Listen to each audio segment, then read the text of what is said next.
అందరికీ నమస్కారం అండి. అల్లు ఫ్యామిలీ, మెగా ఫ్యామిలీ ఒక్కటైనట్టేనా అని చెప్పి అంటే చాలా మందిలో ఇంకా ఒకటయ్యారా లేదా అని ఒక డౌట్ అనేది ఉందండి.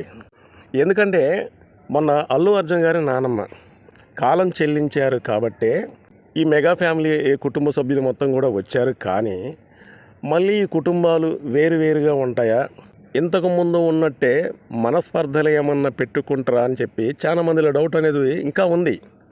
వాళ్ళందరి కోసం ఈ వీడియో చేస్తున్నానండి. ఈ వీడియో చివరి వరకు చూసినట్లయితే మీకు ఒక క్లారిటీ అనేది వస్తుంది. మీకు క్లారిటీ అనేది రావాలంటే మొట్టమొదటి నుంచి చెప్పితే తప్ప మీకు క్లారిటీ అనేది రాదు. కాబట్టి ఈ వీడియో చివరి వరకు చూడటానికి ప్రయత్నించండి.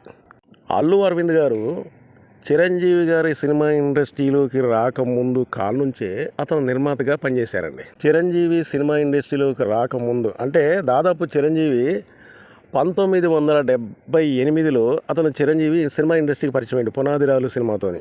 కానీ అల్లు అరవింద్ గారు అప్పటికే 2 సినిమాలు నిర్మించారు. అవి ఏమేం సినిమాలంటే అల్లు అరవింద్ గారు మొట్టమొదటిగా 1974లో అతను నిర్మించిన సినిమా బంట్రోతు భార్య. ఈ సినిమాతోని అతను నిర్మాతగా మారారన్నమాట. 1975లో దేవుడి దిగి వస్తే అనే సినిమాను కూడా నిర్మించారన్నమాట. అంటే చిరంజీవి గారు సినిమా ఇండస్ట్రీలోకి రాకముందే అల్లు అరవింద్ గారు 2 సినిమాలకు నిర్మాతగా పనిచేశారు. ఈ విషయం చాలా మందికి తెలవచ్చు, తెలవకపోవచ్చు. తర్వాత జరిగింది మొత్తం మీకు తెలుసు. అల్లు రామలింగయ్య గారి కూతురు సురేఖ గారిని ఇచ్చి పెళ్లి చేయటం, చిరంజీవి గారి హీరోగా కొన్ని సినిమాలు నటించటం, అలాగే అప్పుడు ఉన్న హీరో శోభన్ బాబు గారు, తర్వాత కృష్ణ గారు, అక్కినేని నాగేశ్వరరావు గారు, శోభన్ బాబు గారు, తర్వాత కృష్ణరాజు గారు.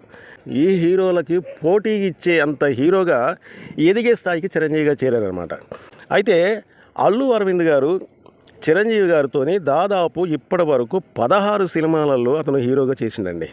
మొట్టమొదటిగా చిరంజీవి గారితో చేసిన సినిమా ఏంటంటే 1982లో శుభలేఖ.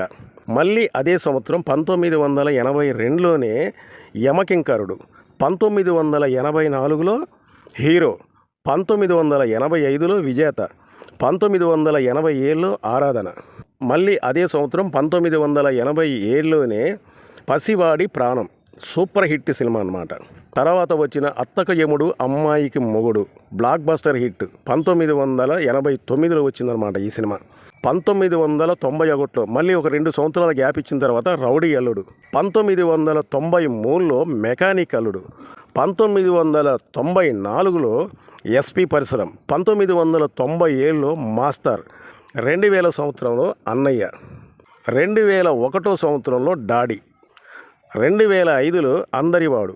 2009లో మగధీర. అంటే 2009 మగధీరలో మాత్రం చిన్న పాత్ర అనేది పోషించింది అనమాట.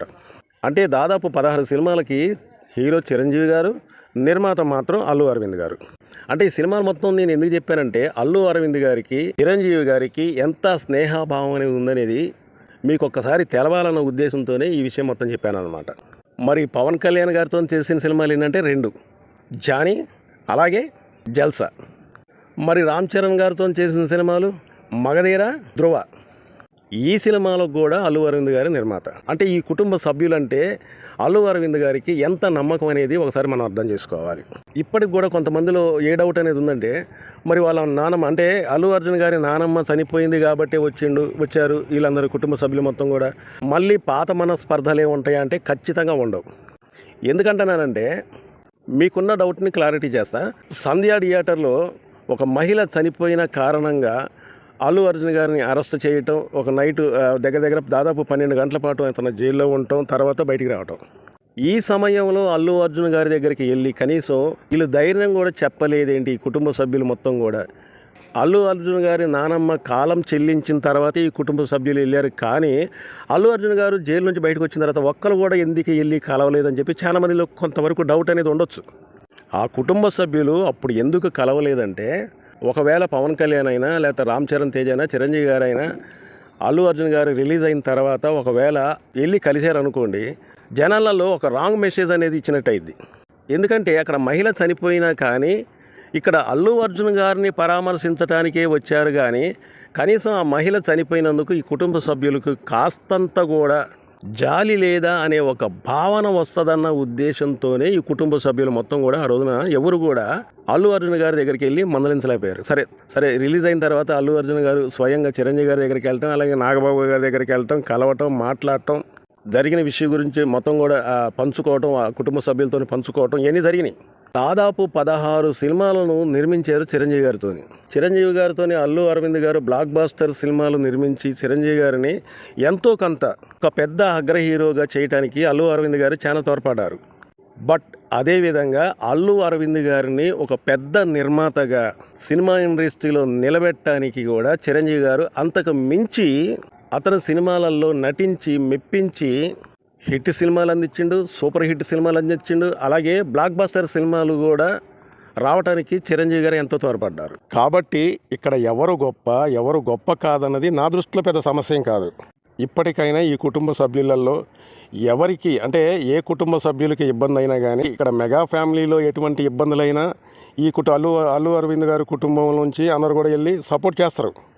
అలాగే అల్లు అరవింద్ గారి కుటుంబంలో ఎటువంటి సమస్యలు వచ్చినా కానీ ఈ కుటుంబ సభ్యులు అంటే మెగా కుటుంబంలో ఉన్న చిరంజీవి గారు కావచ్చు, పవన్ కళ్యాణ్ గారు కావచ్చు, లేదా నాగేంద్రబాబు గారు కావచ్చు, రామ్ చరణ్ గారు కావచ్చు, ఈ కుటుంబ సభ్యులు ఎవరైనా సరే ఎటువంటి సమస్య వచ్చినా కానీ సాల్వ్ చేయడానికి వీళ్ళందరూ కూడా ప్రయత్నిస్తారు.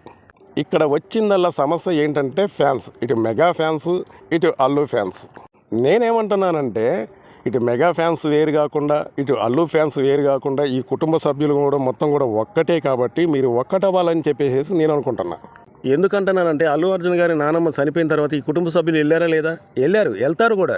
అలాగే చిరంజీవి గారి పుట్టినరోజు మొన్న ఆగస్టు 22వ తారీఖున పుట్టినరోజు జరిగింది. చిరంజీవి గారి బర్త్డే సందర్భంగా అల్లు అర్జున్ గారు ట్వీట్ చేశారా లేదా? ఎవరికైనా బాస్ మెగాస్టార్ మాత్రమే అన్న పదం వచ్చేటట్టుగా, అర్థం వచ్చేటట్టుగా అల్లు అర్జున్ గారు ట్వీట్ చేశారు. అంతేకాకుండా మొన్న పవన్ కళ్యాణ్ గారి పుట్టినరోజు సందర్భంగా పుట్టినరోజు శుభాకాంక్షలు చెప్పిండా లేదా? అల్లు అర్జున్ చెప్పిండు. కాబట్టి నేనేమంటున్నానంటే ఈ రెండు కుటుంబాలు కూడా ఇప్పటికీ కాదు ఎప్పటికైనా కానీ ఒక్కటే. ఈ ఒక్క విషయాన్ని మాత్రం ఇటు మెగా ఫ్యాన్స్, అటు అల్లు ఫ్యాన్స్ అర్థం చేసుకుంటే మంచిది. మా వీడియో చాలా మంది చూస్తున్నారు కానీ సబ్స్క్రైబ్ చేసుకోవట్లేదండి. మీరు సబ్స్క్రైబ్ చేసుకుంటే మమ్మల్ని ఎంకరేజ్ చేసినట్టు లెక్క.